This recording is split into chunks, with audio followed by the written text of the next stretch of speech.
ketika ingin berbisnis, jika ingin sukses adalah yang pertama harus jadilah yang pertama. Jika sudah ada banyak yang pertama, jadilah yang terbaik. Jika sudah banyak yang terbaik, jadilah yang teraneh. Itu kata Jogger. Apakah Anda setuju? Di zaman ini banyak orang berlomba-lomba untuk menjadi yang aneh karena ingin produknya viral di mana-mana. Jadi yang di sini aneh, di situ aneh. Coba kita lihat di beberapa merek-merek makanan, kan banyak tuh kata-kata atau merek yang kalau kita dengar, wah ini kok aneh ya gitu. Tapi banyak juga yang sebelah sini aneh juga.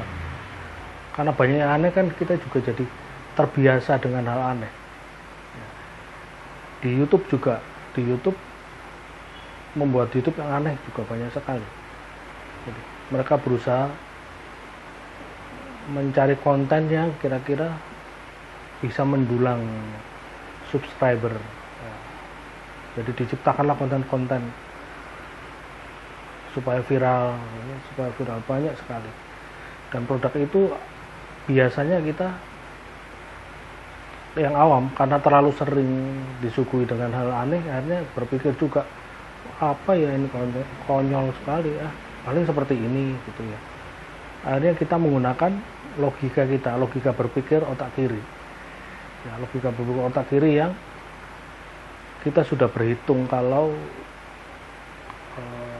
produk atau konten seperti ini pasti ingin mendulang popularitas dengan cara seperti apa yang digulirkan oleh pesaing-pesaing lainnya. Nah, karena kita memakai logika, akhirnya tidak berhasil cara-cara yang dipakai supaya mengejar popularitas itu. Memang ada yang bilang kan, ada pepatah juga, normal is boring. Betul, karena kita sudah terbiasa dengan hal-hal yang normal, disuguhi dengan hal-hal yang tidak normal, akhirnya tertarik kan. Nah, tapi saat kita tertarik itu, kita melibatkan emosi. Nah, itu dia, kuncinya adalah itu, emosi. Jika kita melihat sesuatu yang tidak normal, tapi yang kita pakai otak kiri, logika otak kiri yang logika berpikir, tidak melibatkan emosi, gagal tujuan kita untuk supaya viral atau mendapat keuntungan yang berlebih. Nah, jadi kuncinya, walaupun kita banyak yang kita ingin bersaing ya, kita ingin mengejar yang terbaik. Saat kita menjadi yang pertama sudah gagal produk kita, menjadi yang terbaik, oke lah, kita mungkin masih bisa. Di situ kalau bisa kita libatkan emosi. Jadi bagaimana klien kita yang harus kita libatkan emosi, tapi kita waktu menjual kita libatkan logika kita. Ya. Di situ masih ada kemungkinan kita bisa menang persaingan, karena saat ini emosilah yang dikejar kalau kita ingin membranding produk kita. Kalau kita lihat di iklan-iklan TV ya, kita berusaha membranding agar menarik emosi pelanggan. Nah di situ. Kemudian kita ingin mengejar yang teraneh. Setelah yang terbaik kita tidak bisa, kita teraneh. Tetap tidak apa-apa. Kita buat yang aneh, unik, ya. Tapi di situ kita tetap melibatkan emosi. Jangan sampai visual kita, tampilan kita belum apa-apa sudah mendatangkan logika berpikir pasar kalau ini pasti arahnya ke situ. Nah, itu. Jadi tetap ya, kita harus melibatkan emosi. Memang bagus ya kita mengejar yang teraneh, tapi tetap kita melibatkan emosi. Ini bisa kita lihat dari beberapa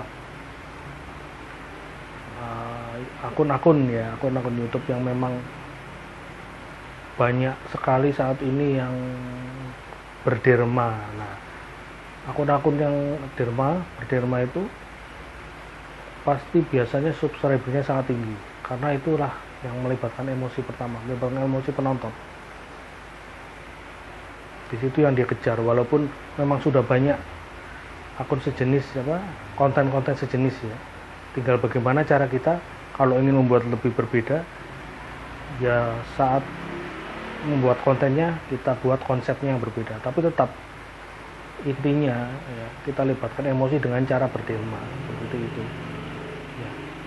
Jadi saat ini memang jika kita ingin meniru cara yang dipakai Jogger ya, Jogger itu kan akhirnya dia membuat kaos kata-kata ya, dan setelah itu ditiru banyak kan ya, kaos kata-kata juga ditiru, tapi Jogger bisa memposisikan dirinya sebagai termasuk yang pertama, yang founder membuat kaos kata-kata ya.